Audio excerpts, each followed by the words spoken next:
In this project, we explore a smart and hands-free way to control a robot using real-time hand gestures.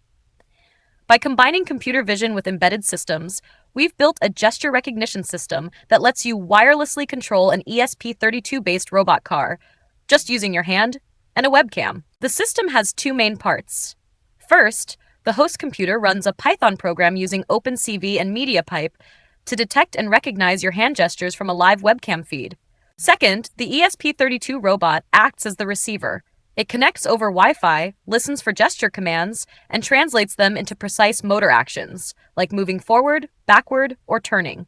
The communication between your computer and the robot is done wirelessly over your local network, offering real-time response with very low delay. The system supports 5 gestures, each mapped to a specific movement: forward, reverse, left, right, and stop, making it intuitive and fun to control your robot with just a wave of your hand. Or CP210 driver to get your Arduino board properly recognized by your computer. If your Arduino isn't showing up on the COM port, it might be due to not having the required drivers. Without the right driver, your PC won't recognize it. Let's fix that. Step 1. Head over to the official WCH website or a trusted source like SparkFun or GitHub. Search for CP2NX driver download. Click the download link for your operating system. In our case, it's Windows. A zip file will be downloaded.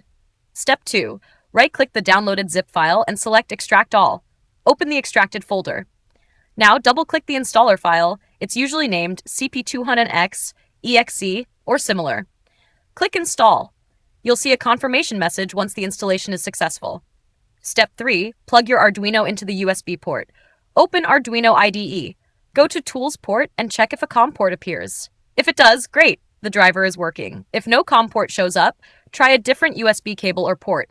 Also, restart your PC and Arduino IDE. Still stuck? Open Device Manager.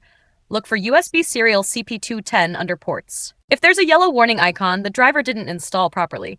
Try reinstalling it. IDE if you don't have it already. It can be found on the Arduino website. Be sure to select the right version based on your operating system.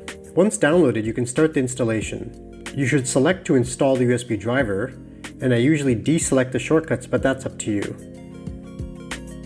The installation shouldn't take too long, and you'll get a few pop-ups about the USB drivers. The installation is now complete. Once you open the IDE, you'll notice that out of the box, there are only the Arduino boards available. There are no ESP32s here, as there are a few additional steps. Go to File, Preferences, and then paste in the following link in the Additional Boards Manager URLs box. Now go to the Boards Manager, type in ESP32, and install the latest version of the ESP32 libraries. This should take a few minutes, but once done, you'll see that all the ESP32 boards are now there. Select the ESP32 dev module. If you look under the list of examples, you'll also see that there are now a bunch of examples for the ESP32. Go to ESP32, Chip ID, Get Chip ID, as it's a nice and easy example to check if everything is working. Let's now connect the ESP32. You will need a micro USB cable and then connect it to the board. Plug in the other end of the USB cable to your computer, and you should now see that the power LED is on. Just something to be careful of. Now that it is powered, you need to watch out for the exposed pins. If you place it on something metal, it might short out. The best thing to do is to put it on a breadboard. With the board connected, we are just about ready to upload. Remember to select the ESP32 dev module board and the right to COM port. If you're not sure which one it is, just pick one and see if it goes through. Now press upload. As the code is being flashed to the board, there'll be some additional information at the bottom. Hopefully it looks like this on your screen too. If all is good, you can open Serial Monitor to see the output. Oops, this is gibberish. Usually when this happens, you have the wrong baud rate selected. Baud rate is the rate of data transfer in bits per second. Both the microcontroller and the serial monitor need to be the same. The code is using 115,200, so you just need to switch it on the serial monitor to match. And now we get something. Looks like the ESP32 is working as it is able to respond to my request. From here you can experiment with other examples to become more familiar with the board and the process of uploading. You can try the analog read serial example. Once uploaded and once you open Serial Monitor, when you touch the pins you'll see the values changing. You can also check out the examples that use Wi-Fi to read. Now we install the Python extension in VS Code. First go to Extensions. Then select Search Python. Various different versions would be available. Select the first one and click on Download Install button, and then it's all done. Essential for enabling wireless communication on the ESP32. With our SSID and password set, the ESP32 connects seamlessly to our home network. Next, we configure 5 motor control pins linked to the motor driver module, allowing us to manage both direction and speed effectively. We then set up an HTTP web server on port 80, which is crucial for handling incoming commands. In the setup function, we initiate serial communication for debugging, connect to Wi-Fi, and print the local IP address for our Python gesture script. As we enter the main loop, the ESP32 checks for client connections and interprets gesture commands, updating the current command variable accordingly.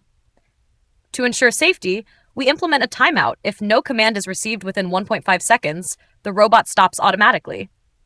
Finally, based on the latest command, we execute the appropriate movement function, controlling the motors with precision.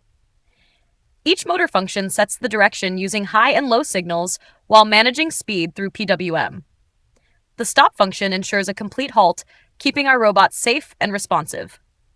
Once you've compiled and uploaded the Arduino code to your ESP32-based car, open the serial monitor.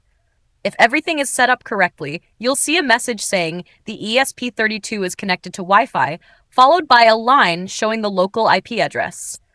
This IP address is important. It tells us how to send commands to the ESP32 over Wi-Fi. Now we will learn how Python code works. In this project, we're using Python, OpenCV, and MediaPipe to control an ESP32-based robot using hand gestures. We start by importing the required libraries for webcam access, hand tracking, HTTP communication, and timing. The ESP32's IP address is set so we can send it commands over Wi-Fi. MediaPipe is initialized to detect one hand with high accuracy. We then start the webcam to capture live video for gesture recognition. To avoid repeating the same command too often, we set up a delay system using timestamps. A command is only sent if it's new or the time gap is sufficient. In the main loop, each video frame is processed and passed to MediaPipe. If a hand is detected, we check which fingers are up based on landmark positions. Different finger patterns represent different commands. Fist equals stop, open palm equals forward, thumb up equals backward, index fingers, right pinky equals left. The corresponding command is sent to the ESP32 using an HTTP GET request, and we draw the hand landmarks for feedback. Finally, the video feed displays the hand tracking, and pressing Q exits the program. With this, you now have a fully functional gesture-based ESP32 robot controller. Simple, wireless, and smart.